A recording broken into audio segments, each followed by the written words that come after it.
Hey, hey, hey, what is up? Ray Higdon here. How are you? Coming to you from Vegas. I'm actually here in Vegas. Tomorrow, I am doing a training with several other trainers with a Mr. Eric Worre. We're doing a social media summit online. If you would like to get details on that, feel free. You can jot this down. Maybe someone can type it or something.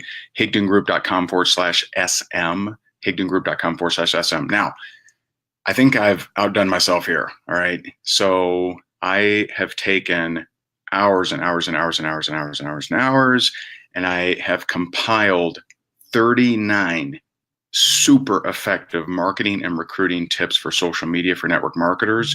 And so today I'm going to be going through them all. So you're going to want to take notes. You're going to want to invite your teams. This is something that I've never done this before, but I literally took hours to compile this together. And many of these tips I'll be going into more detail tomorrow during the summit, but I'm going to crank out and share with you all 39 tips. And I think if you're someone that wants to get more results on social media, I think you're just going to lose your mind at what we're going to talk about in here, because we're going to talk about marketing, we're going to talk about recruiting, we're going to talk about prospecting, all around social media, how to get more results around social media. So I think you're going to lose your mind. And so feel free to share. If you have teammates that you think should be on here, feel free to share, because I think it will really, really help them out. And we're going to have some fun. So I've got things falling all around me, but let me give some shout outs. It's a little easier. Oh, I see Bonnie. What's up, Trey? What's up, Janella? What's up, Lena? Leslie? What's happening? What's up, Byron? Yes, yes. Dylan in the house. Omar. What's going on? Okay, let me just take a look on my phone here, make sure this thing's looking aight. All right, sweet. So yeah, feel free to click share if you have teammates that want to get these social media recruiting and marketing tips. I think they're going to blow your mind. I think you're really going to enjoy them, and I would encourage you to jot these down. Right, jot them down. All right, let's get the party started. I got them in a document here, and I'm just going to read them off. All right. So tip number 1. Is it cool to start? Let me see. Are we cool to start? Drop me a comment. Let me know. You guys ready? You guys ready to do this? Ready for me to jump right in? Awesome. Very cool. All right. Let's go. LETSGO. All right. Tip number 1. Now, if you've been following our training, or if you're a rank maker, then some of these you will have heard, no doubt. But we've never compiled them in like one video, this many tips. I mean, I believe most, if not all of these, are in our social media book, but it's a little bit different way for you to hear them. And so I'm excited. I'm excited for you guys to get more results and really have at it and have some fun. But feel free to drop a comment as you hear ones that you like, and also if you want to write them down, might be beneficial to you. All right, number 1. Okay, number 1. Now these are not in order. Okay, that would be quite a challenge for me to put these things in order. But number 1, not necessarily in order, but number 1, my first tip. So my first tip of 39 is never send an unsolicited link. And what does that mean? Well, the amateur network marketer, they kind of Hail Mary their link, right? Their product link, their sign up link, their whatever link, right? Their video, link to their video. And so I never sent a link unsolicited. I never sent a link until I did things in a way to get the other person to ask for the link. And so don't send the link until you get them to a place where they agree to accept the link. And I've seen terrible advice around this. I've seen people that, I've seen leaders, believe it or not, that teach their downline, hey, send this link out to 200 people. And that is just bad. And a few of these I will dive deep on. What's up, Patty? How are you? Mother's Day weekend. I hope I get to see you. But this one I will dive deep on, okay? So some of you may recall that there was a day and time where we would all get junk mail in the mailbox, right? So some of us, I know that you younger bucks maybe aren't trained this way, But some of us, some of us who've been around a few years, right? We're trained to open our mail over the trash can, right? Why? Because there's so much junk mail that we used to receive, and really junk mail isn't that bad anymore. Like, people have figured out they can spam through email and spam through the internet. It's a lot cheaper for them, and so they do that instead. But when you send a link that someone hasn't asked for, it's basically they see it, they see the link, they typically are going to ignore it, delete it, or block you because you've just verified that this is spam. Okay. So don't send an unsolicited link. It's much more powerful. Like when someone sends me messages and if I see it, if I open it up and there's a link right there, then I'm almost always going to ignore it. Almost always. And then I'm just going to mosey on. If I don't know them, there's a link there. I know I didn't ask for it. I'm going to go on to the next message. Okay. If there's no link, then I'm like, oh man, I got to read this. Right. And so you want more people reading your message. And so that's tip number one. Was that helpful? Is that a good one? Let me see if you guys are sharing. You guys sharing? Sharing is Karen. Let's see. I was looking at the other video. I'm like, holy cow, 1,100 shares. All right, we're getting there. Cool. Number two. Okay, number two. And this is one that I heard, 10 years ago. But quite honestly, I'd forgotten about, and I hadn't really been practicing myself. Before you go live, or you even make a post on social media, before you do that, engage with at least 10 people. And 10 people, either like their picture, comment on their status update, drop a little emoji on their Facebook story or Instagram story if that's what you're doing. Before you post your stuff, go engage with a few people. Okay, go engage with at least 10 people. And what I don't mean is I don't mean say, hey, I'm about to go live, or hey, I'm about to post something. Don't do that. Okay, just comment, hey, nice dress, whatever. Hey, it was good seeing you the other day. Hey, great information, right? Drop them some kind of compliment, some kind of comment that is beneficial, that isn't about you, right? That isn't saying, hey, I'm going live, right? And so do that, then make your post. And you will increase the chances of not just them seeing it, but also other people seeing your post or your Facebook Live. And that's a simple, that should be like a 5-minute routine, if that. It doesn't even have to be 5 minutes, but take the time to engage with some people before you post your stuff. So that would be tip number two. All right, tip number two. All right, let's keep going. Tip number three. Use compelling calls to action on your Facebook Lives. For those of you doing Facebook Lives, how many we got? How many on here are actually doing Facebook Lives? I'm just curious. It'd be good to know. Drop me, let's see some comments. Let me know. I'd also like to know, how many are you doing? So how many people on here are doing Facebook Lives, and how many people on here, how often do you do them? Okay.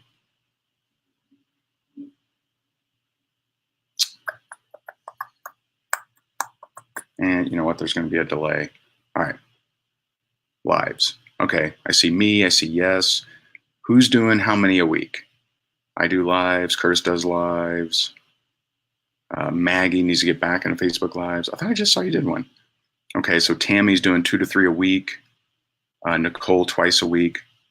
Cool. This is more curiosity. Mariana, 3 to 4 a week. Cool. Awesome. The way that I look at it, guys, is I look at it as, is my target market, how often are they looking for solutions to their problems, or how often are they looking for education? And, my target market is the people that I teach, coach, help, we help them get into, I know Jeff Algebras does one every day, but I just look at it as my target market, at least. And I would actually argue that more people than you think look for solutions to their problems on a daily basis. And so if you look at, if you think of yourself as a media, right? Think of yourself as a broadcast media.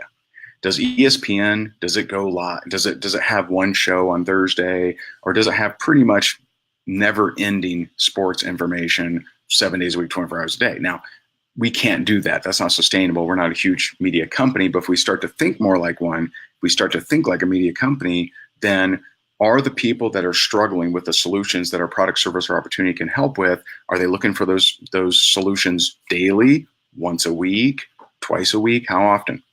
And so that's how I look at it. I look at it as my target market is going to get education from somebody every day. And if I'm not pumping it out, then they're going to do it, with somebody. They're going to, consume that information from someone else. And as long as I am giving effective, efficient strategies and action items and things like that, this is one of the distinctions of rank makers is we don't do a video in there without an action step, right? Because there's too many people that are they're learning is this much and they're doing is this much, right? And you don't have to raise your hand. I know. There's quite a few of you on here, but we look to, okay, if someone's going to be learning, we have to get them into action. So a simple, easy to understand action. Okay, and so back to my point. We're only on topic or point 3 here, but use compelling calls to action on your lives. What does that mean? Well, like, share, and comment is a great action step, but I don't call that a compelling call to action. A compelling call to action would be an extension of what it is that you're teaching. So, for example, let me show you exactly what I mean. All right. So, anyone on here, I'm gonna give you. All right. Here's what I'm gonna do. Anyone on here that does decide, because I'm he's edifying and giving me exposure, so I want to edify and give him exposure. Anyone who does decide to get the Eric Worre Social Media Summit through our link, I will actually send you my notes that I'm reading off of, and so you can sit there, you can take them yourself. Certainly cool. And you can do that for free. I'll actually send you all 39 tips in my little Word document. Anyone that does decide to get, the Social Media Summit online. You also get 2 courses, by the way. And so you can check it out at higgingroup.com/SM, higgingroup.com/SM. Now, that would be a type of compelling call to action. Let me give you a free one. So let's say that you're doing a live on losing weight, right? So maybe you do 5 tips on how to lose weight. So you with me here? You following me? So let's say you do a Facebook Live, 5 ways to lose some weight, or 5 ways to get rid of those love handles, or whatever, right? So a compelling call to action wouldn't be, hey, if this was valuable, then feel free to like, share, and comment. That's nice, and you should say that. A better one would be, hey, gang, if you're serious about losing weight, feel free to send me a private message, and I will send you a 7-day meal plan. A 7-day meal plan that will absolutely help you out and make it rock for you. Okay, that would be a compelling call to action. So if someone's watching that and they're like, "Whoa, a 7-day meal plan," so they reach out to you and say, "Hey, I want that 7-day meal plan," and you say, "Cool, no problem. I'll give it to you as soon as I get back to my computer. Hey, I'm just curious. Are you currently taking any supplements?" See how that works? Now you're finding out, are they on any supplements? You already know they want to lose weight. Are they on any supplements? Sometimes they're going to say yes. Sometimes they're going to say no. Now you're in a conversation, and I'll talk about conversations a little bit more in that. Now, Ray says that's a call to action, right? Or it could be a 4-day exercise plan, or it could be the 39 ingredients you should avoid in bad shampoos, or it could be the 4 fruits that are making you fat. It could be anything, right? And by the way, you could Google all this stuff. You don't have to be the originator, the medical doctor that put it together. I can Google any one of these things that I just rattled off to you, and I guarantee I could find you some information. Okay, does this make sense? Good stuff. Okay, I mean we got a lot to go here, guys. All right, so that's number 3. Okay, number 4. Always remember to raise more curiosity than resistance. So what do I mean by that? Well, curiosity. What is curiosity? Okay, curiosity means that I don't know all that I would like to know. That's really all it means. Okay, what's resistance? Resistance might be that either I don't want to know more, or I already know enough to know that I don't want it. Right?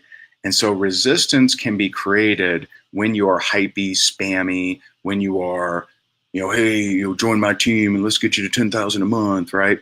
And people are like, ugh, right? It just seems salesy, hypey, spammy, not interested in.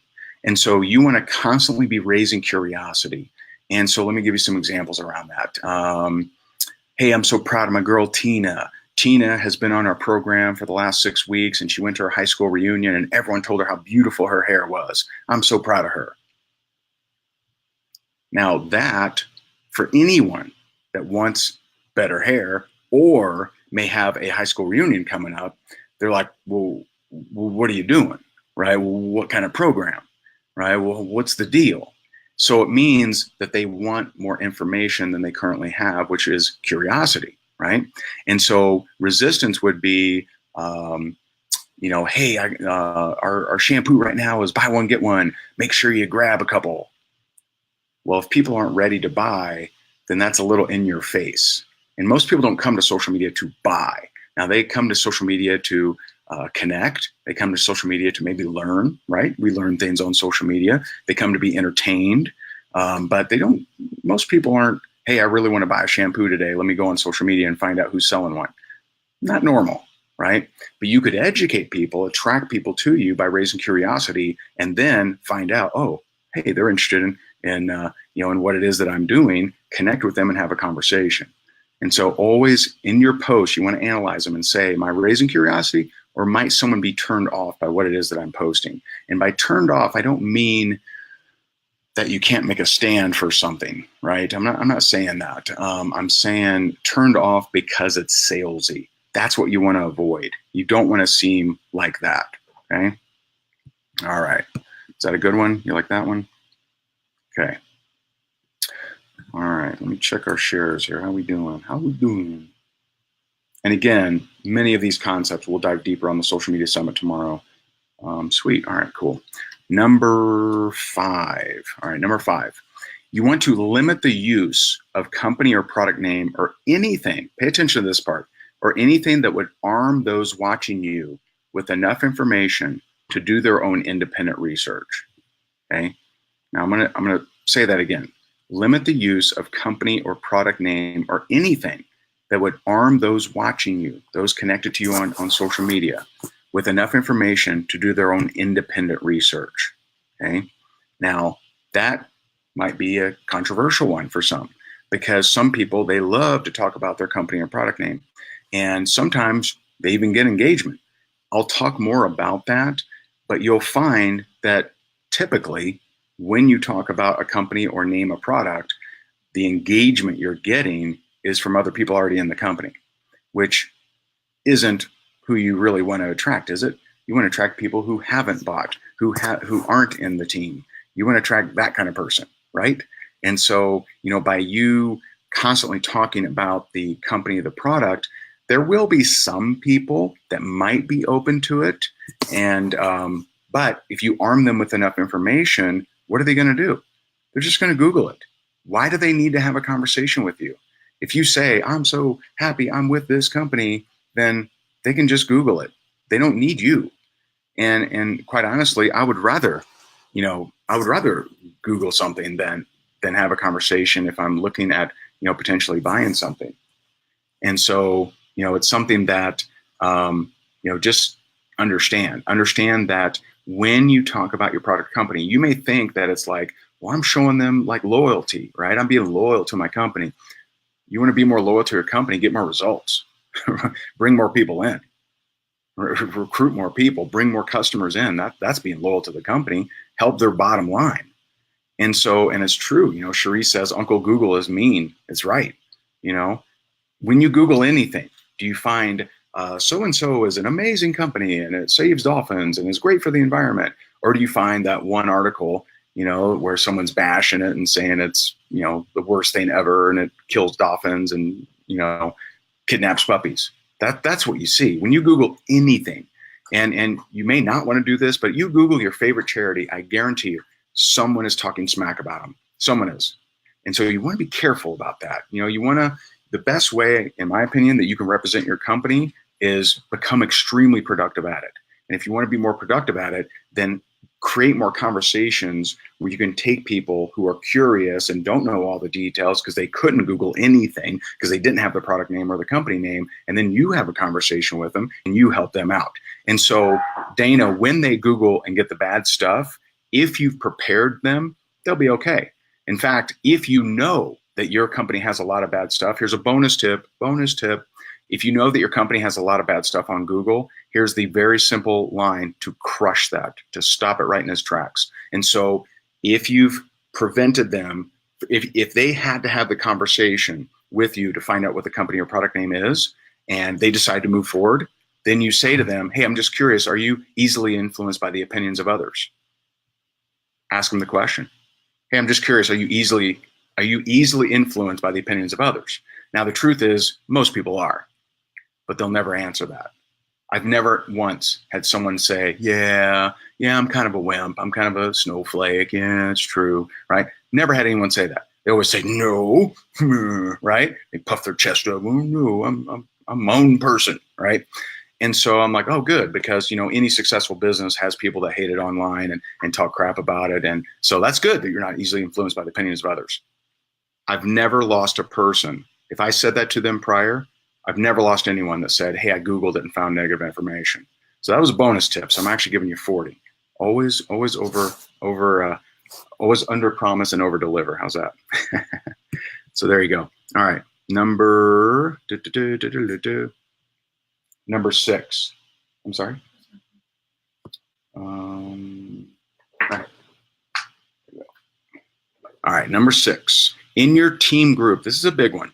In your team group, and I'm going to assume that you're either part of a team group or you have your own team group, okay? And again, if these are valuable, feel free to click share. Let me check my shares here. Let me see how much you guys are loving me. See how much harder I got to work here. All right. We got a few more shares. All right. I'll work harder, guys. I'll work harder. So in your team group, okay, don't constantly talk about recruiting and making money. And a lot of times I'm working with a leader and I audit their team group. I would say about 95% of the time, 95% of the content in any team group is, here's how to recruit, here's a script, here's how to bring in more customers, here's how to make money, here's how to rank advance, here's the comp plan. And so the problem with that is that creates an environment that, so imagine if, let me think of an example here. Imagine if I paid admissions to go to a college and I'm kind of, I'm going for, let's say, chemistry, right? Like I'm going to be a chemical engineer. Let's just say this. I'm in fantasy land now because that's way too detailed for me. But let's say I'm going for to be a chemical engineer, and so I pay all this money to start going to this college, and I walk in the college, and it says, hey, chemical. It says I'm going for chemical engineers, and it says electrical engineers meeting at 6 o'clock. Make sure you're on there. Like, oh, okay. I got some electrical engineers here. Hey, way to go, electrical engineers. You guys are amazing. All right. Okay. Then I get a newsletter, Electrical Engineers Weekly. I'm like, geez, I go to my teacher and the teacher, I'm like, what's your degree in? I was an electrical engineer. So if I go and I'm just like, everywhere I look, it's talking about electrical engineer and I want to be a chemical engineer, then I'm going to say, maybe I don't belong here. Maybe I don't belong here. Right. And I know that may be a weird analogy, but the point I'm trying to make is a lot of people are very happy to be a part of a team unless they're made to feel like they don't belong. Okay. So if someone is happy being in the team and consuming the product or using the service, and at this time in their life, they really, aren't wanting to recruit, do you want them in your team? It's a trick question. I sure hope so. I sure hope you do. I sure hope you want that volume. I sure hope that you want that person, on auto ship contributing to your check each and every month. And here's the thing. A lot of leaders, they can't quite compute this. And they're like, well, my team's not making money. Well, does that mean none of them are happy? Is that what that means? It's not what that means.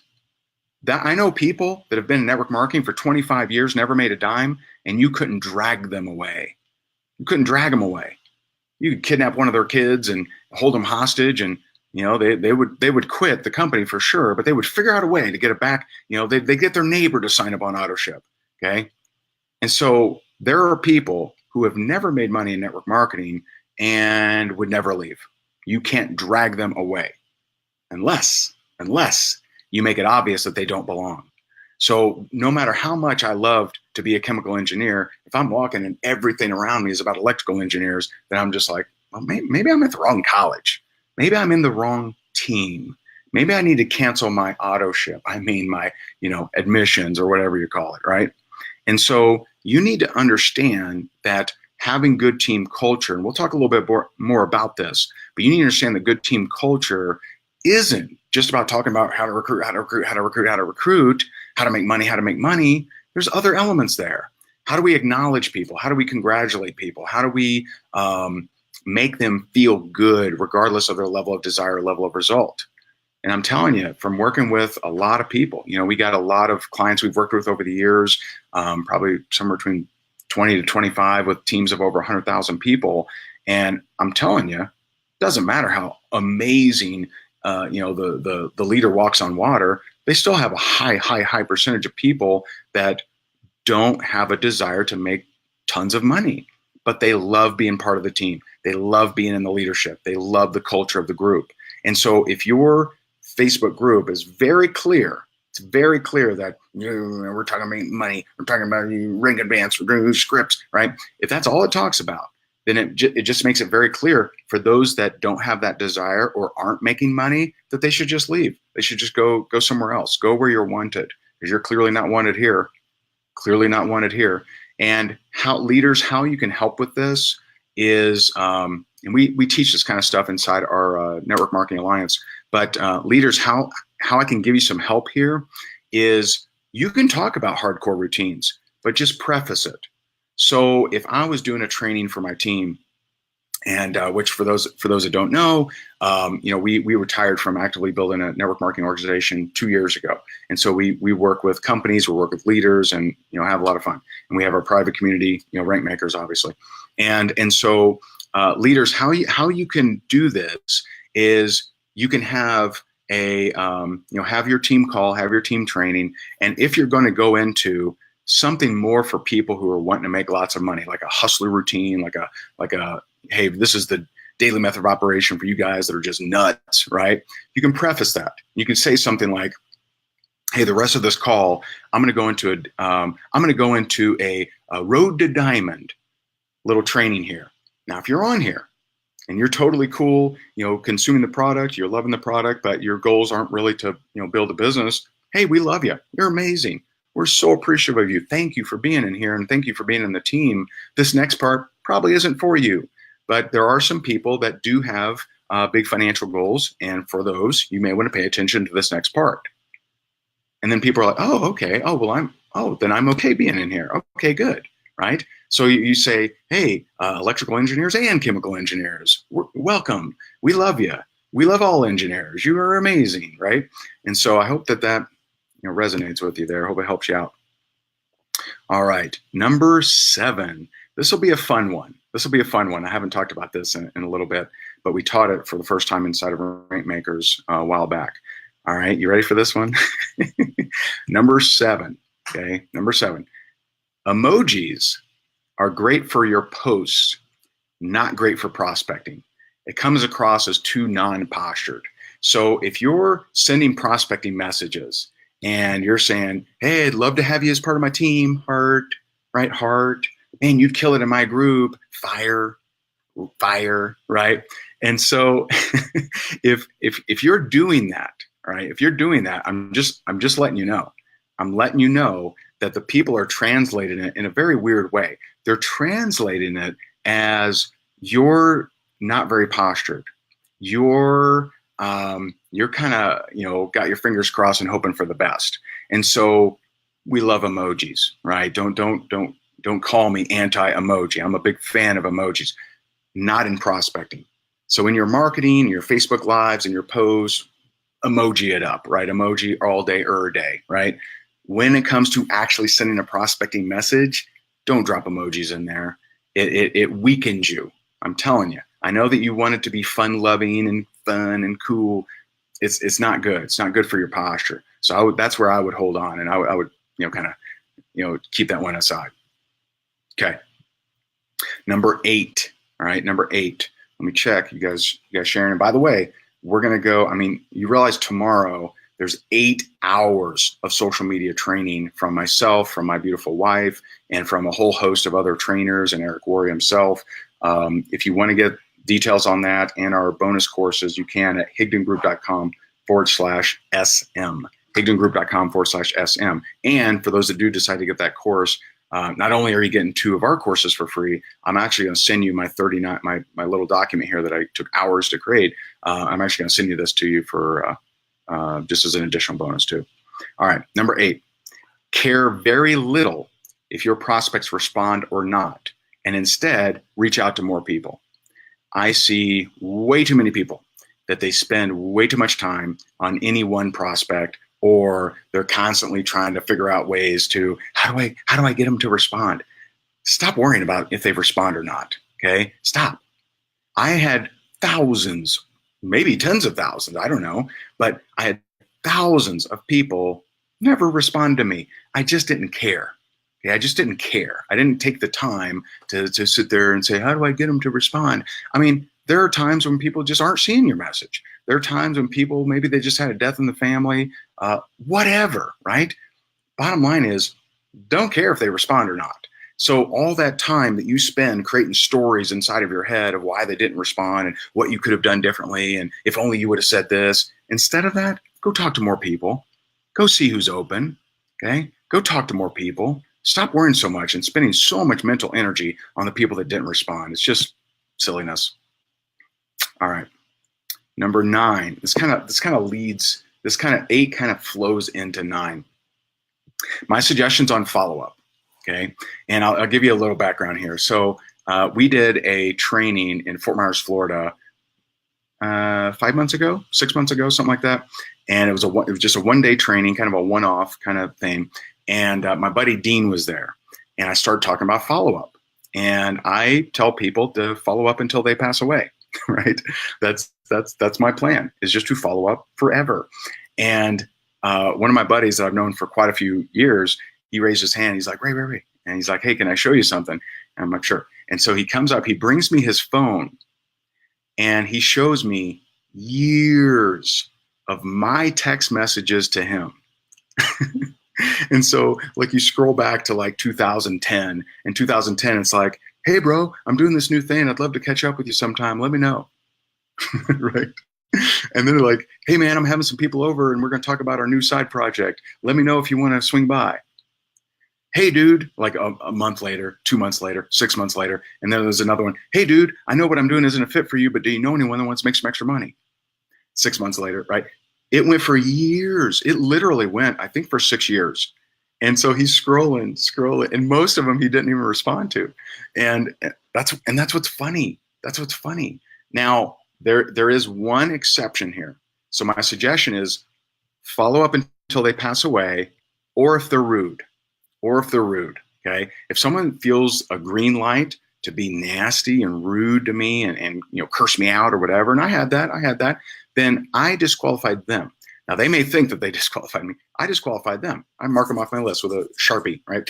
Right, dead. They're gone, right? And so I will not follow up with that person. If they feel the green light to bash me, be negative to me, be nasty to me, rude to me, then forget it, right? So I would never follow up with that person, okay? And so other than that, why not keep following up with them? And keep in mind, I didn't care if they responded or not. I probably sent 30 messages, text messages to Dean that he never responded to. So I never did get Dean, just so we're clear. He did, funny enough, he did end up joining the profession a few years ago, I believe, after we had actually stopped building, and he showed up at one of our network marketing events. It was pretty cool. All right, number 10, okay? And this 8, 9, 10 really flow well together. Social media marketing recruiting tip number 10. When someone hasn't responded, don't nag them. Don't nag them and say, well, why haven't you responded? Or, hey, did you watch my video? Okay. Don't nag them. Don't nag them. Why? Because that's a complete loss of power. It's a complete loss of power. It's like the boy that asked the girl out for the date and she says no. And he says, well, why not? How come? Right? Not powerful, not powerful, not postured, not powerful, not attracting, not good. So you with the rolling pin and the curlers in your hair saying, why didn't you watch my video? How come you haven't responded? Don't do that. They should be classified as a non-respondent. And with a non-respondent, my suggestion, we teach this in Rankmakers all the time, but my suggestion is you follow up 4 days after. Okay, if it's been more than 4 days that they've responded, you follow up with them 4 days after the fact, and you apologize. And you say, hey, I just want to apologize. I've been so busy with customers and prospects, teammates, and geez, I'm sorry that I didn't have a chance to follow up with you. How are you? So that message is geared for two things. One, for you to take some power back, because the busy person, the postured person, they're busy, man. They're not, waiting, how come you haven't, right? They're not nagging them. They're busy. They got stuff going on. And so that's number one. And number two, to get a response. Now, if you just hit them with the same question they didn't respond to earlier, guess what? They're not going to respond either. And so when they do respond, now they've gone from non-respondent to respondent. Now you can ask them again that question, and they may ignore you again. It's very possible. And then, we got a plan for 30 days later, 60 days later, et cetera and so forth, which I won't get into right now, but we'll probably talk about that tomorrow at the Social Media Summit. All right, number 11.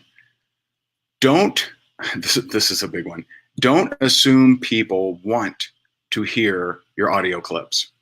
And I know a lot of people use these things, and honestly, I'm a fan. I now prefer to communicate via audio clips, right? I do.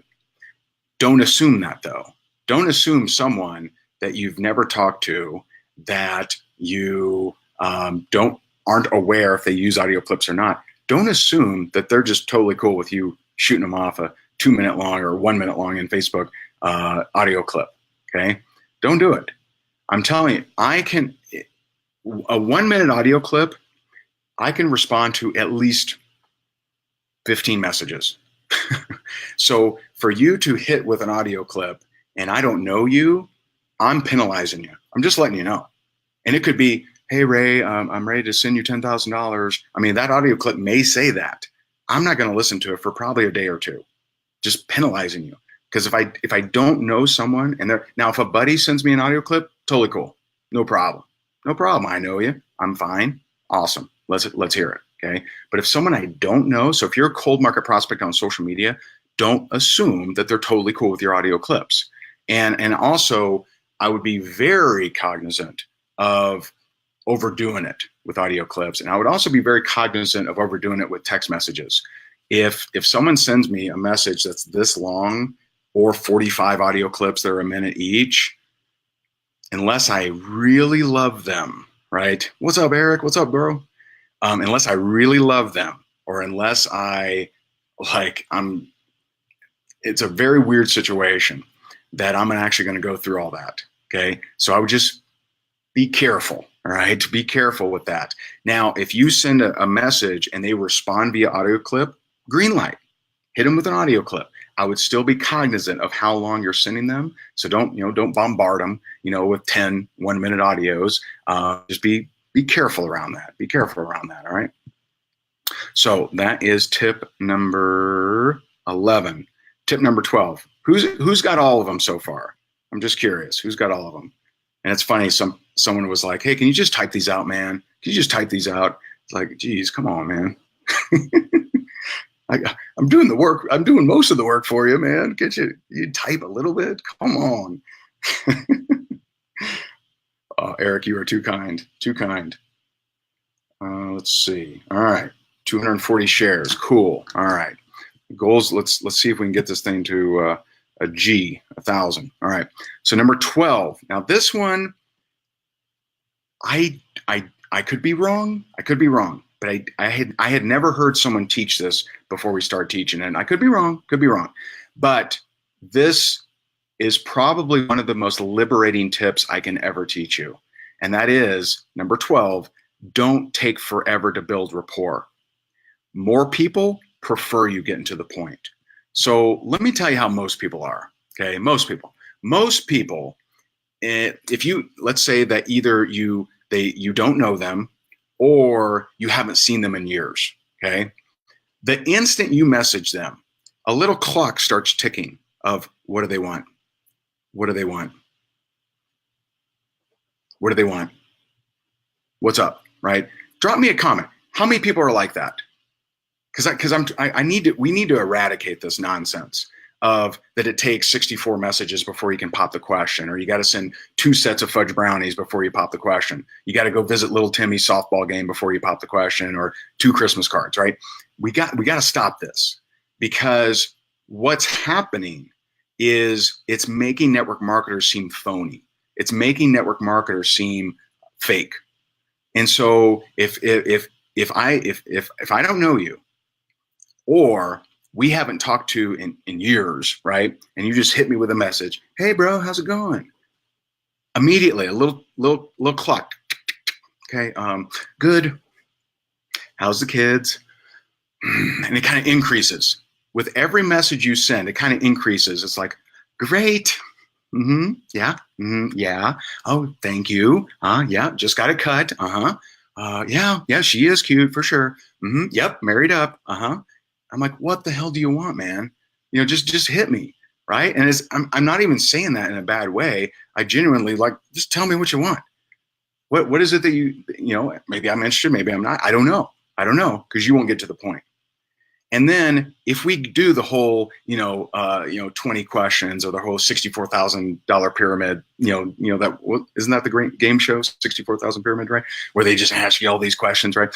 So if we're doing that, and then you finally pop the question, it negates everything. Every bit of rapport you've hit me with, it negates all of it, because I'm just like, oh, finally, did we have to jump through the 64 hoops to finally get to the question you really wanted to ask me, right? So I would so appreciate it if someone said to me, hey man, we haven't talked in a long time, I'd love to catch up, but listen, I'm on this side project, and they told me to think of smart individuals, and I thought of you, and hey man, if you're open to take a look at it, awesome. If not, no worries. Do you know how much I would appreciate that?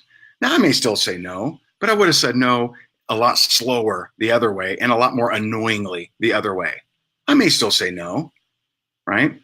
I know network marketers just because I'm in the trenches with you guys, and I listen to you guys all the time, and I review your conversations all the time, and rank makers, right? I know people that I'm on month 6. I'm almost in. Not only is that really irking people out there, but it's also, you ready for this? I'm gonna say some words that some would say were blasphemy. We may have Dale Carnegie might be mad at me for saying this, right? Building rapport for a long period of time is not duplicatable. Yikes! But Ray, I read How to Win Friends and Influence People 32 times. But Ray, how can you say this is blasphemy, right? Why do I say that? Because you realize most people don't have a ton of time. And if you're the model, the example, and you take 6 months before you pop the question, don't you think that person is going to say, well, I guess this is how you build it. You talk to someone for 6 months, you send them brownies, you go visit little Timmy at the softball game, you bake him a pie. Geez, I don't know if I have that kind of time. I'm not sure. Whereas if you said, hey, I know we don't know each other, but hey, listen, I got this side project. You seem like a sharp individual. If you're open to it, great. If not, no big deal. I got a video that explains it for you. I don't even have to talk. Do you realize how much faster that is? How much more duplicatable that is? Do you realize, and you can say things like, hey, I'd love to catch up with you at a later date, but listen, I'm doing this thing. I want to see if you're open to it. And if you are, great. If not, no big deal. That's duplicatable. That's easy to understand. And I'll tell you, there's a whole lot of people out there like me, and I bet like Eric too. He hasn't told me this, but I'm not good at small talk. You put me cocktail party, everyone I don't know. I'm, Jess flourishes. She's amazing, right? She's just life of the party. She's amazing. I'm not good with small talk. You want to talk marketing? You want to talk sales? You want to talk, branding? You want to talk social media? You want to talk that business stuff? All day, man, all day. You want to talk weather? I can't do it. I just can't do it. You want to talk about the changes the municipalities are making? I can't do it. See, Eric says no paid it. Can't do it. I just can't do it. I'm not good at it. And Eric, I wonder if you've seen this, but there's a great Netflix special, and it's on Jerry Seinfeld. It's his latest one, and there's a couple things in it that I think are really, really cool. One, he has saved every joke he's written since 1970, right? Like, that's amazing. Number two, there's a line in that special where he goes, some of you guys come up to me after the show, and one thing you got to realize is I can talk to all of you, but I can't talk to any of you. I'm just not good talking one-on-one. And I just thought that was, I resonated some with that. Now I'm mission centric, just like, people like Eric are mission centric. So we can, talk when we need to, not our natural resting ability. At least I'll speak for me, because I obviously I can't speak for him. But my natural resting ability is not just be able to speak with anyone. This is one of the reasons. This is also, I'm sure someone's rolling over in their grave right now, but this is another reason I believe introverts are more duplicatable. I think they're more duplicatable. I think the extroverts with the personality, the charisma, the bigness of them, there are fewer people like them, no doubt, no question. And introverts, they seem to walk into every situation thinking they're at a disadvantage. But if you think that you're at a disadvantage, might you be more inclined to use tools? And if you use tools, you win. You will beat the charismatic personality, amazing individual. So I believe extroverts, you're at a disadvantage. You're going to have to actually unlearn some of your amazing persuasion skills and your amazing personality and charisma. You're actually going to have to unlearn some of those tricks. And you're going to have to learn to lean on the presentation, lean on the tool, lean on the system. And so introverts, this should be very good news for you. All right. We got a lot more to cover, guys. How are we doing with shares? Let's look. Let's take a gander. All right. Oh, snail's pace. All right. I'll work harder, guys. I'll work harder. Let's do it. Okay. Okay. Number 13. Make each new teammate feel very welcome with a fun welcome. It doesn't have to be you personally, right? But teach the culture in your team. So in your team Facebook group, make each new teammate feel very welcome with a fun welcome to the group post, even if you hate those kind of posts. And it's interesting to me, there's a lot of people, I should say it like this. There's a small percentage of people that absolutely do not require acknowledgement, recognition, edification, small percentage of people.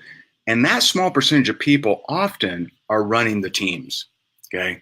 They're the 5%ers, right? They're running the teams. They're the top earners. They're the biggest pin. And it's rare. I would say it's rare for that kind of person to just need to be welcomed into a team. They're there for business, right? They don't need any compliments. They don't need any love. They don't need edification, acknowledgement. They're there to do friggin' business, man, and just make it happen, okay? And so a lot of times they make decisions based on who they are, okay? Of who they are, okay? And so they think, I don't need edification, waste of time. I don't need someone to post something complimentary about me. We shouldn't have that in a group. It's slowing our people down. Huge mistake. Now I say, I'm not making this stuff up. I've heard from leaders that said, yeah, you know what, we eliminated the welcome post because it was really cluttering up all the recruiting advice that was inside the group. And it's like, yeah, because that's what you need more of. And so in your groups, have some love in there. Have some mission stuff. What mission are you guys working on? Acknowledge people for small successes. Acknowledge people that join the team. Give some love there. Make people feel welcome, regardless of their level of desire or level of result. You make it a sticky web where someone comes in and regardless of their level of desire result, that it's like, man, you know what? I'm not making any money, but man, I love being here. I feel so good. I feel so good. I got to look at your comments, Eric, because they're not showing on my screen here. I'll take a look at them. But you, as quickly as possible, okay, as quickly as possible, make a new person quickly see that they're part of something larger than themselves. Okay, make them quickly see. Do a little welcome message. Teach the culture of your team to welcome these people, even if they don't personally need one of those things. Okay, get them engaging. Get them doing their, hey, welcome to you. Oh my goodness, from Oklahoma. I love Oklahoma. Right. So get them engaging. Get them welcoming. Get the new person feeling like they're part of something that's awesome. And there are people that if they feel like they're part of something awesome, they will continue that mission forever, whether they're killing it or not. I'm telling you, whether they're killing it or not. Okay, there you go. All right, that was number 13. Okay, number 14. Connect. And it's funny to me because a lot of people, they say, man, I wish I got more viewers on my Facebook Lives. I wish I got more comments. I wish I got this. I wish I had that. But I look on their page and they're not even replying to the people that are commenting. They're not liking or engaging with the people that are already liking their stuff. And so and this, I'll be honest, you can definitely do a better job than I have done on this. It's something that, a lot of times I'm swamped and I just don't, and the more engagement you get, the harder this kind of becomes. But especially when you're growing your social media presence and following an audience and friends and all that stuff, you should be able to keep up with connecting with each person that likes and comments. And here's the thing that I wish was taught more. I really wish this was taught more in network marketing is engagement isn't the end result, right? So I've yet to see a network marketing compensation plan that said, okay, you hit, ambassador. If you had, 30% engagement, you got your diamond status, you got 100 comments. I've yet to see any comp plan do any kind of reward based on number of engagements or likes or comments or shares, okay? That stuff is cool. We all want it. I want it. I'm sitting here saying, hey, if you get value from this, click share. If you don't, definitely don't click share, right? And so we all want that. As a network marketer, engagement isn't the end result. Engagement leads to conversations. And so understand, we're not playing this just popularity contest, right? We're playing, yeah, you want engagement, but you want to engage with the engagers. You want to connect with the people. Hey, I saw that you liked my video. I really appreciate that. What are you up to nowadays? What's got you excited? Learn to understand that engagement, you having a great, magnificent post that has 100 comments or 1,000 or whatever, right? You having that isn't the end result. That isn't oh man, I did a great job here. Connect with those people. Engagement leads to conversation. Conversation leads to prospecting, which leads to customers, which leads to reps, which leads to rank advances, which leads to money, which leads to freedom, right? So you want to get past just the engagement and get into conversations through, private messages, through whatever other methods that you're reaching out to individuals. So engagement is fantastic. We all want more engagement, no doubt. But it doesn't stop there. Okay, it doesn't stop there. Let engagement lead you to conversations. Okay, that was 14. Okay, 15. When someone tells you no, don't strive to make them feel stupid. Instead, do an update deflection with them a month down the road. So let me explain this. I know I've seen leaders that taught if someone watches your video or someone attends your presentation and they say, I don't know if it's a fit for me. And they say, well, what didn't you like? The making money part or the, looking and being in fantastic shape, right? Uh-oh. Someone saw you in a towel, babe. Oh man, I'm going to get in trouble. I'm going to get in big trouble. Babe, you were in a towel, right? Or my engagement will definitely go through the roof here. Oh man, I'm going to be in trouble. She's mad at me right now. We're in Vegas. We're supposed to be relaxing and taking it easy. And here I am, working. Eric's got me working, man. I'm punching the clock. So So let me explain what I just said. If someone doesn't want to join your opportunity, if someone doesn't like the idea, whatever, okay, whatever, don't strive to make them feel stupid, right? Don't say, well, what are you going to do? Go back to your job, just over broke, right? I hate that attitude in network marketing. I hate it. And I know people, and this for some of you, this will sound weird, okay? For some of you, I know people that because of that kind of attitude, they think network marketers are elitists. They think network marketers walk around acting like they're better than everyone else. And so if someone says no to my opportunity, or someone says, nah, it's not for me, I say, totally cool. Hey, understand it's not for everybody. Hey, let me know if you know anyone who wants to make some extra money, or let me know if you know anyone. Like, I'm going to end it totally cool. I'm not going to, make them feel like an idiot, or make them, like, here's why I'm smarter than you. I hate this attitude. I believe in posture. Believe me, I'm postured as the day is long, right? Big fan of posture. Posture is the belief in what you have regardless of external acceptance or approval. But you making them feel stupid, making them feel dumb, we're the ones that do more self-development than anyone else. Yet we have to play petty. Don't play petty. Don't make them feel stupid. Don't make them, you're making the worst decision of your life. You're an idiot, right? You can think that if you want. You can think that. In fact, you can go prove it. Go prove, that it's an amazing opportunity and it's the greatest thing on the planet, and go make it happen. But making them feel stupid, don't do it. Highly suggest against it. Now, I had an action step in there, and that was, instead of that, hit them with an update deflection a month from now. And so update deflection means an update it could be anyone in your company, anyone in your team, could be yourself, some kind of cool update.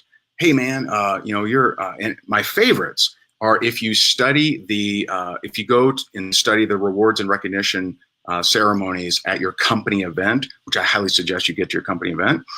If you go there and you study what occupation are the people that are, or were the people that are crushing it now. So to me, that's the best update deflections. If you can go back to a bus driver and say, hey man, you're still driving a bus, right? Cool. Well, hey, listen, I know I talked to you about this a month ago, but listen, I was at my company event. I saw there was a bus driver there, just crossed the stage. The guy's killing it. He actually just quit his job, and he's making it happen. And I know this isn't a fit for you, but do you know any other bus drivers that might want to make some extra money on the side? How persuasive is that? That's so powerful, so good. And so, learning what occupation has created success and kind of keeping a catalog. It doesn't have to be occupation, but that's a really good one. So update deflection is, I'm going to hit you with some kind of update, and I'm going to deflect it to other people. I'm not saying, hey, there's a bus driver who's killing it. Now, are you interested? No, that's not a deflection. I would say, hey, this bus driver is killing it. It's amazing. It's crazy. Do you happen, I know it's not for you, but do you know any other bus drivers that might want to make some extra money on the side? Now, if you do that right, 30 to 70% of them are going to say, well, wait a minute. Tell me, what is it again? Tell me about it. And then that leads you into a further conversation. All right. So 16. I'm a big fan of vulnerability. Okay, big fan. And in fact, I was well into my network marketing journey before I was vulnerable to share that I had gone through foreclosure. I was, in the beginning, when I first got serious about network marketing, I was very, let me show how amazing I am, right? And I'm a big dog, right? And I was very scared about people finding out how bad I had lost, all my money, right?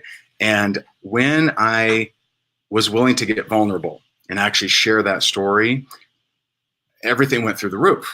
People started asking me to speak on their stages. People started interviewing me. All kinds of different opportunities open up to me. So I'm a big fan of vulnerability, but I'm going to say this for you guys. Don't talk about your stuckness without adding in hope. Okay. So the vulnerability is one thing, right? Hey guys, I'm just being vulnerable here, and I've struggled with weight loss, or, I'm, finances haven't been that great in the last 2 years. But end with hope. Don't stay in stuckness, especially not in your own head and not when you're posting on social media. And so, hey hey guys, the truth is, you may or may not know this, but the last couple of years have been tough on me and my family. But I got to say that today I'm just feeling nothing but gratitude because I finally see a way out of my situation. Nothing wrong with that. People can relate with that. Nothing wrong with it. Okay. It's when you stay in your stuckness. Man, some days really suck. That's you're going to attract the wrong people, and the right people, they're turned off by that. They're like, okay, all right, had to talk about it, huh? And so, don't post your stuckness without hope. All right. That was number 16. Number 17. Do you believe this? This is a lot of content, isn't it? Maybe I've made too many tips. How are we doing? Let me check here. You guys enjoying this? You getting a few good tips? Cool. All right, let's make it happen. Are we really at an hour? My goodness. Eric, I'm working way too hard, man. All right. So number 17. I'm gonna go a little bit faster here. Now, if you want full-blown social media training, 8 hours worth, check out higdongroup.com/SM. That will gain you access to the social media summit I'm doing with Eric and a whole bunch of other amazing individuals and trainers. And you also unlock 2 free courses that they're brand new. No one's ever had them before. Next week, we actually start those courses. Okay, kind of keep you on track because I know you're going to get a lot of information in the 8 hours tomorrow. Okay, but if you like that, higdongroup.com/SM. But I'm going to go a little bit faster through these remaining ones here. All right, number 17. Most people cannot comprehend making over $1,000 a month part-time. Most people. Now, can some people? Of course, some people can. Most, your average ordinary person, they can't comprehend making over $1,000 a month part-time. So when you're posting on social media about making an extra $2,000, $4,000, $10,000 a month part-time, most people can't fathom that. Like that's like $1 million to most people. And the only way that people can even equate it is most people, right? There's always a small percentage of people that can embrace that and get it. But the only way the average ordinary person can equate that is time. So if you're saying, hey, if you're ready to make $10,000 a month, hit me up and let's have a conversation. For them to equate that, they'll look at their situation and say, well, I work 50 hours a week. I make about $5,000 a month. So I don't know if I could add 100 hours a week. I'm telling you, most people haven't read Rich Dad Poor Dad. Most people haven't read GoPro. They haven't read, Think and Grow Rich. They haven't read these things. And yeah, you can play in the pool of the tiny pool of entrepreneurs that have read these things, which is a small pool, right? Or you can play in the much larger pool. And what could people believe? Most people could believe that it's possible for them to make an extra $100 a month. And I'm not saying that should be your pitch forever, right? But it may attract them to join your team. Then you can introduce them to larger amounts as their belief starts to increase. But if you're upfront saying 10,000 a month, let's make it happen, most people are going to be like, I don't know that I can do that. Okay. Number 18, congratulate people in your company that have gotten a cool but realistic result without naming company or product. This is such a fantastic post. It's such a good post. So if you learn of your friend Stacy that lost 10 pounds this month, say, you know what, I'm so proud of my girl Stacy. She started her program a month ago, lost 10 pounds, and these were stubborn, but she got them off. I'm so proud of you. And you don't say product name, you don't say company name. Boy, is that raising curiosity. Boy, is that like people that want to lose 10 pounds. Like, what is it? What is it? Right? They want to know. You're raising curiosity. And it's the same thing, earlier I said about the hair and going to the high school reunion and people comment on the hair, right? Or, my girl Tiffany just started our program a couple weeks ago. And let me tell you, she ran into her ex-boyfriend at the mall and his jaw hit the floor. It was hilarious. Who out there is not going to ask what program? What are you talking about? Right? And guys, this is so much less. If you want to be effective on social media, it's so much less about technology and it's so much more about psychology. Understand psychology. What makes you curious? Social media is just an extension of psychology. It's just a tool that you can use. And if you understand psychology, you can use it really well. If you only understand which button to press when, then you're going to be blown out of the water as soon as the buttons change. Understand the psychology of why it works. Okay, understand that. It'll serve you the rest of your life. Okay, number 19. Before you post anything, ask yourself, will that post attract the person I'm wanting to attract? So when you're wanting to complain about how terrible your day was, guess what? You'll have people attracted to that. They'll chime in. Misery loves company, but probably not people you want on your team. Okay, so just be careful of that. You know what? I mean, there are definitely times where I've broken this rule, not very often, but there's been times when something very bumming happened to me, and I may go into bum land for 5 minutes, but it's pretty rare. Try to really make that extremely rare, if ever. Okay. Number 20, simple question for you that may help you look at things a little differently. Number 20, when evaluating your social media profile, ask yourself, would you follow you? If you just stumbled upon your profile just through the cyberspace and you're like, oh, here's this profile, evaluating it, would you follow you? Would you say, man, this person's amazing. This is awesome. Wow, I'm so glad I located this individual.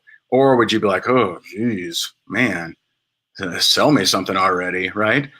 Would you follow you? Very, very simple question. It's a good one, though. Okay. Number 21. This will be a little controversial, but if people see you as special, credible, with an amazing brand, many of them will think that those are requirements they have to have for them to get duplication, for them to be able to do what you are doing. And so there are a lot of distinctions. There are little things that if switched this way, it can position you as special, credible, amazing, awesome, and the person attracted to you thinking that, well, I may buy from them, but I could never live up to them and their amazing personality and their accolades and all of that stuff. There are other ways to do it. So I'll give you an example. So back 2011, probably, we started teaching the concept of ILT, invest, learn, teach. And I believe invest, learn, teach is extremely duplicatable. And here's how I came to that conclusion. So I have a family member, won't mention who, but I have a family member that is about as far as you can be from an entrepreneur or a positive mindset or a, he's just not, you just would not classify. He's never read any book that I've ever mentioned in my entire life, right? But one day he comes over and we're talking and he says, he goes, you know what? I watched this documentary and did you know? And he starts spewing out these facts at me. He starts saying, did you know that the Earth's crust, I don't remember what he was talking about, but he was like, did you know this? Did you know that? Did you know that? And so that's what kind of made me realize that anyone of any education can learn something and share what they learned. And so if you really mold yourself to genuine ILT, and a lot of times, like if I read a great book, I'm not going to say, hey, here's information I came up with all on my own, right? I don't say that. I say, yeah, I've been reading this good book, and here's some tips from this book. There's been times where, like I've attended events. Like I attended Eric's event. I've attended, I did a mastermind with Joe Polish, Russell Brunson, et cetera. And so I just literally bring out my notes. I'm like, hey, I just attended this event. Here's some of my notes. I've never had someone say, hey, come up with your own, dude, right? I've never had that happen. No one's been like, hey, loser, why don't you come up with your own thoughts? No, they were appreciative that I was sharing some of my stuff that I learned. I believe anyone can do that. But it's when you use the word expert, when you position yourself, and health and wellness peeps, you could tweak this a lot. So a lot of times, someone comes into health and wellness and they're a 29-year registered nurse or they're a doctor, okay? And because of their influence, they can definitely get recruits, right? They can get recruits. But as a 29-year registered nurse or as a doctor, there are going to be people that just don't believe they can do what you do. They just don't believe it.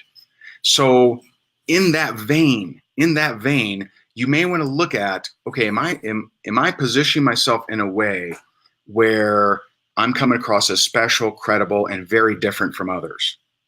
If you are, your duplication may be hurting. And ours may be the only profession that this actually matters. If you're a plumber, impress me. Show me you're the best plumber and you're the highest rated plumber on the planet, right? Tell me that you were called in by the NSA on a major plumbing problem, right? Like, totally cool. Why? Because I'm not trying to be a plumber. I'm not trying to do your job. If you're selling me a car, impress me, right? Tell me about the cubic inches of the motor or whatever. I don't know cars, right? But, tell me of the space age polymer plastic that's in the triple manifolds, right? Like, tell me all that stuff. Impress me. Ooh, that's exciting, and how slick the hood is or whatever, right? Impress me, because I'm not trying to sell cars. Impress me. Be the expert. Be credible. In network marketing, that expertness, that credibility can actually have a percentage of people, I don't think that's arguable, a percentage of people that say, man, that guy's really, really smart, and gosh, I just don't know if I can do what he does. I just don't know if I can follow in her footsteps. I mean, she's 29 years, registered nurse. So I'd be very cautious of that. I'd be very careful around that sort of stuff. And I know for some people that might be a tough one, but it'll help you. Okay. We got a bunch more. All right. 22. I believe, I'm going to speed through these much faster. Number 22, you will miss, this is Ray's opinion, you will miss 30 to 50% of the people you may have closed if you refuse to get on the phone. Now, years ago, I would have said, it's just not possible to build your network marketing business without ever getting on the phone. I've been proven otherwise. I have seen people build large organizations without ever getting on the phone. I will tell you that it's not super common, but I still will hold to the fact that I fully believe that you miss out on 30 to 50% of the people you could have gotten if you were just willing to get on the phone. Getting over that fear and being postured, I'm telling you, you will get more recruits. Number 23. I am not a fan, I've heard leaders say this in the past, not a fan of people that tell you not to follow up. They either get it right away or they don't, and I don't follow up. I think it's terrible. Okay, I had several six-figure year earners that they didn't sign up until the third to seventh time I reached out to them. Now, that doesn't mean that I was begging them, chasing them, bugging them. I just followed my little follow-up system. Right? I just had a certain, okay, it's been 30 days, send them this, 60 days, send them this, right? But I think it's a bad practice. And if leaders, if you've built such a solid social media profile that you're attracting tons and tons and tons of people, then great, okay, maybe you have so many leads that you can do just fine not following up, but most people don't have that. Most people, if they can connect with 2 people a day, it's like, awesome, great. And so not following up is a bad idea. Number 24, and this is a little bit of an extension of what I talked about earlier, but number 24, if your leader is constantly branding the company and getting engagement, right? So they're constantly talking about, I'm so excited about Grapey to Grape, and Grapey to Grape we're number 1 again, right? And they're constantly talking about the company and they're getting engagement. Be careful believing that, if I talk about the company, I'll get engagement, because the majority of people that are connecting with a company specific post from a leader are already in the company. Okay, they're already in the company, and that's fine, right? It's fine for them to brand the company, but doesn't typically help the little guy. The person that's trying to get customers, trying to get signups, trying to get sales, and so just be aware of that. That a lot of times, people say, I've had people say to me, well, my leaders, all they do is talk about the company, and they get 1,000 comments. I'm like, well, who are those 1,000 comments from? I mean, who do you think they're from? Do you think they're from strangers? I've never heard of this company and this sounds amazing. No, they're not from strangers. They're from people already on the team. Is that who you want to attract? What are you going to sell them? What are you going to do with them once you attract them? Okay.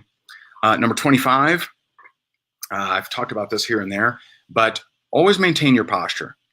No one can take your power away from you. And just to define it, posture is the belief in what you have regardless of external acceptance or approval. You do not need acceptance, approval, or agreement from anybody for you to create success in your life. And so always maintain that posture. There were people that I prospected that would have been amazing all-stars. They said no, I moved on. Wasn't a big deal. I followed up with them unless they were rude, right? But be postured. Don't let people get to you. Don't let people that don't agree, accept, or approve of your actions get to you. Number 26. This will help a lot of people, I believe.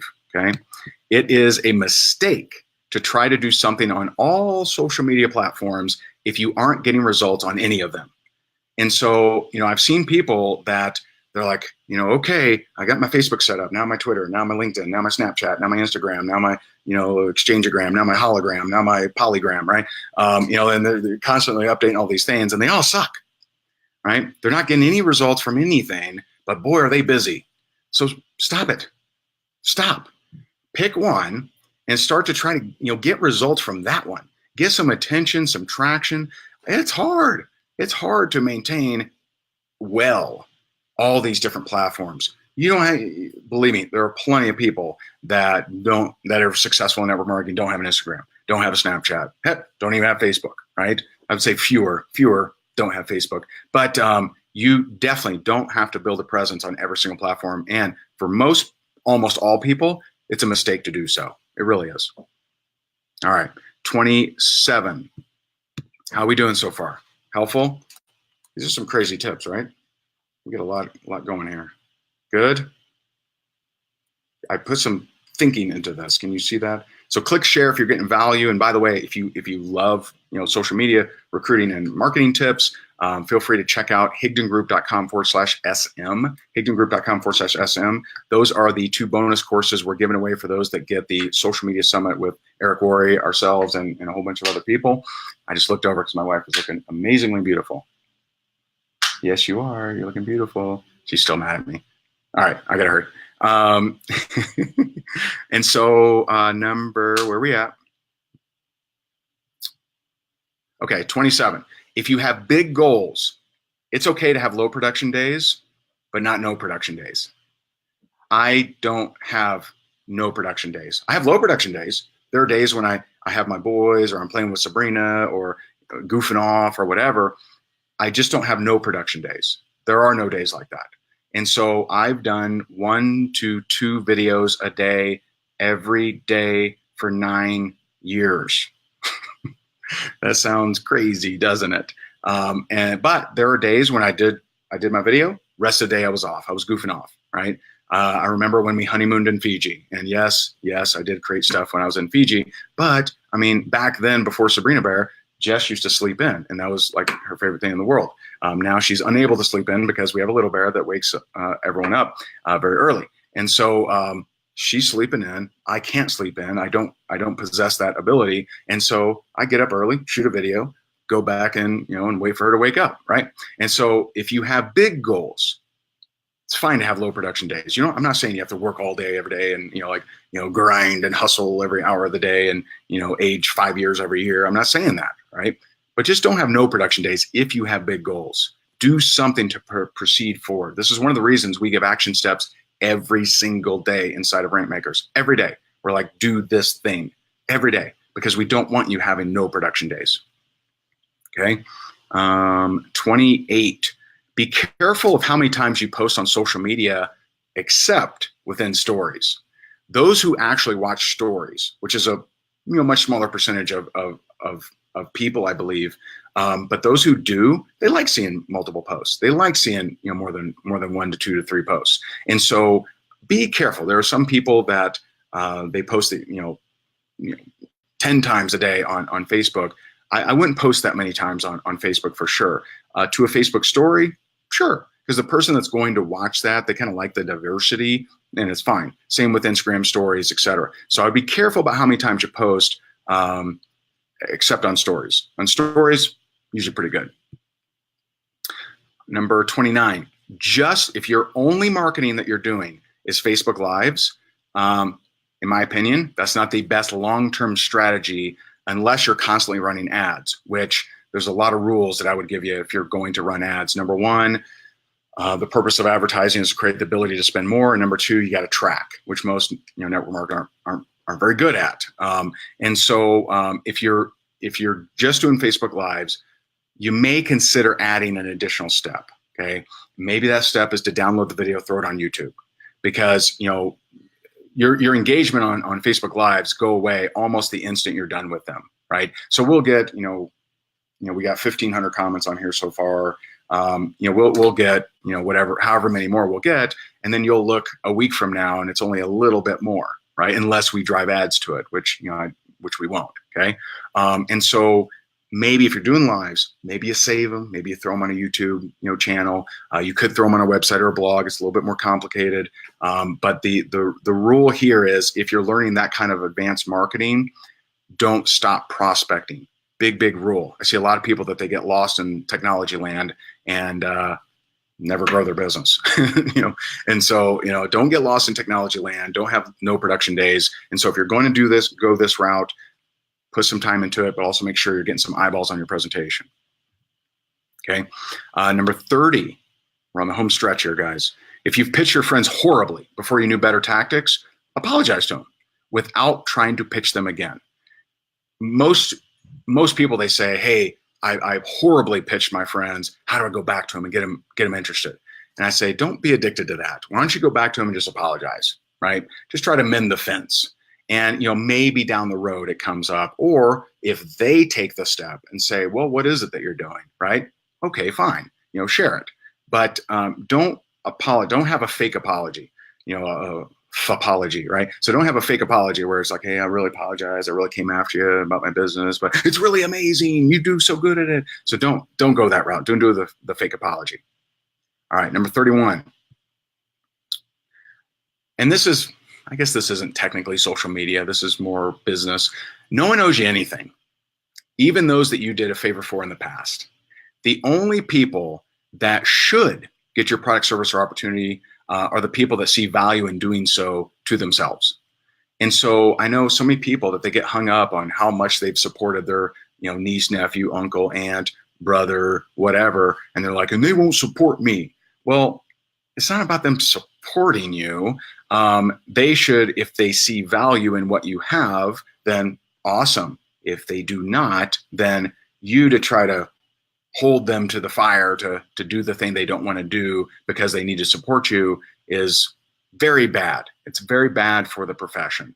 And so, does the, chiropractor tell people, hey, I'm working hard over here, you should support me? No. It's like, if you have subluxation, if you need an adjustment, then come talk to me, right? So if people see value, if your world is ran by value and that you understand the marketplace just dictates, what's valuable and what's not, then it's predictable. You can actually create your business.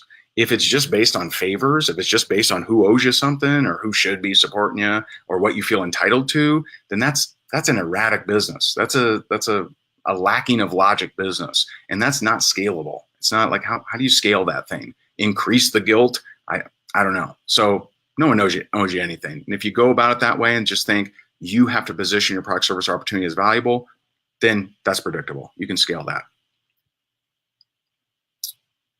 Okay. 32.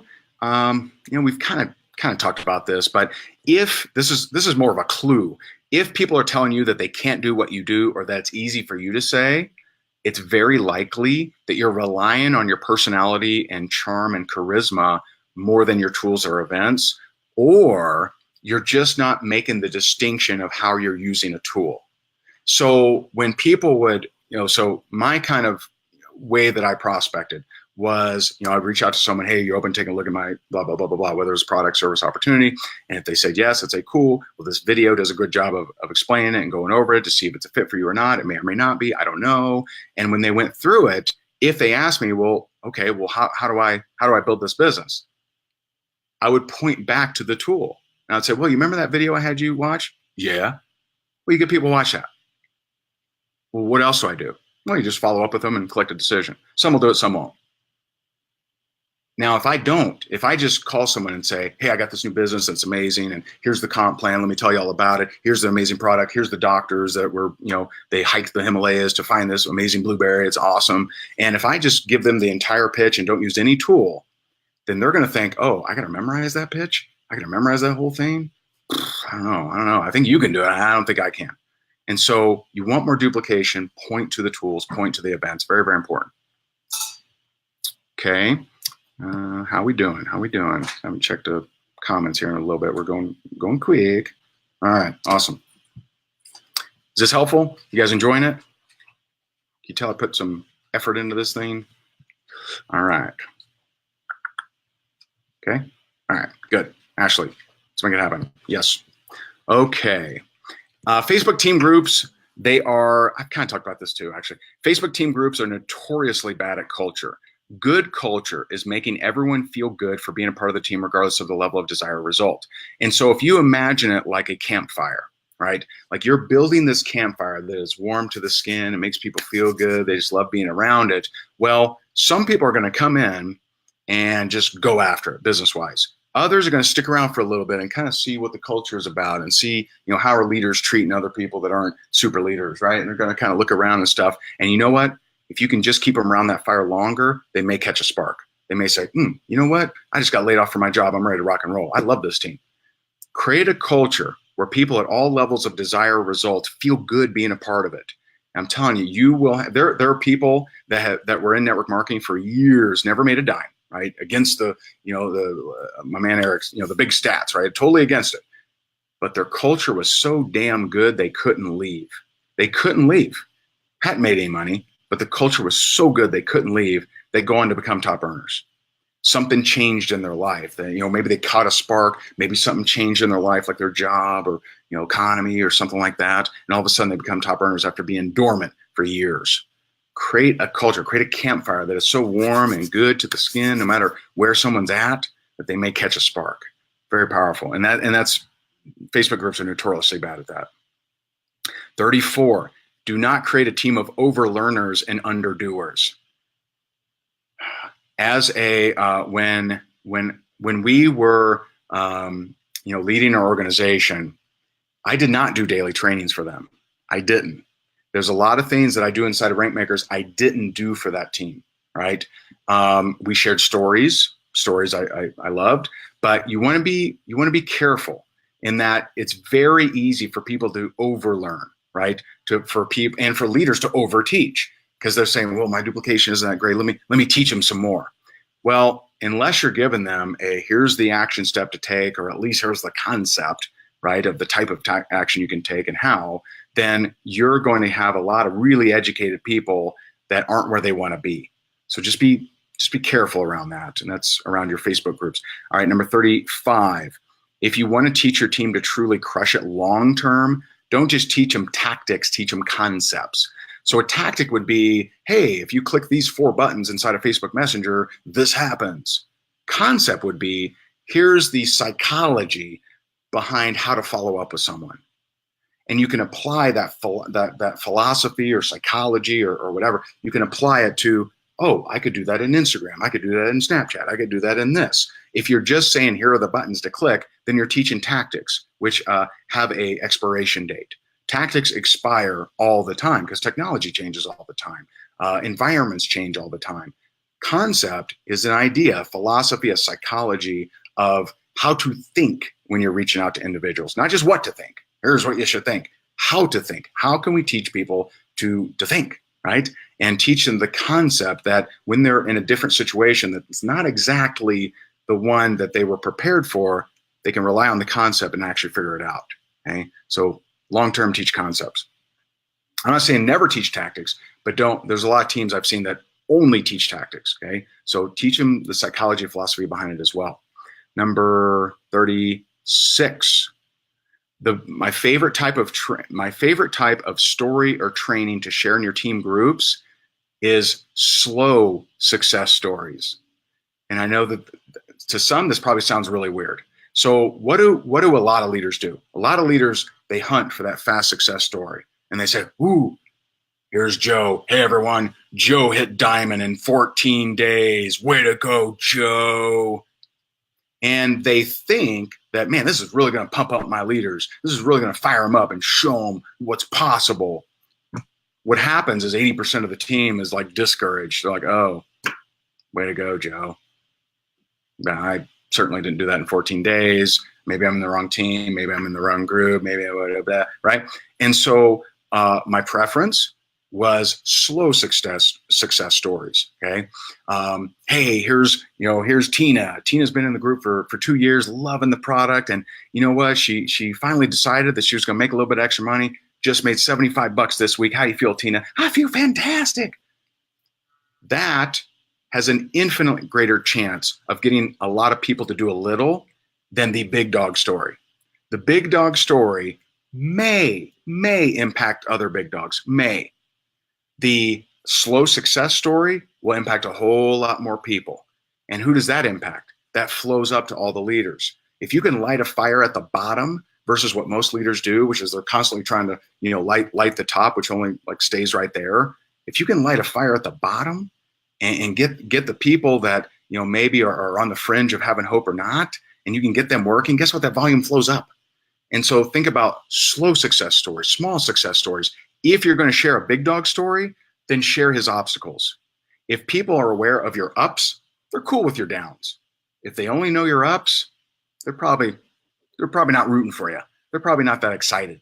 So if I did have the Joe story, right? Joe came in 14 days diamond, right? I would say, I want to introduce you guys to Joe. Now, Joe was born poor. In fact, his, he was 3 years old before he even had a pair of shoes. I mean, this guy, be honest, obviously don't just make stuff up, but, and then he was in a car crash and he was paralyzed. And then, I want to find every obstacle this person has ever overcome and then share the big story. Then you'll get applause. Then you'll get inspiration. Then people will be like, yeah, this is amazing. I can't believe he did all that stuff and came in here and crushed it. Man, maybe I can do this thing. And so if you're going to share their big ups and their fast successes, share their downs. And this is another one of those things that needs to be taught more. Okay, number 37.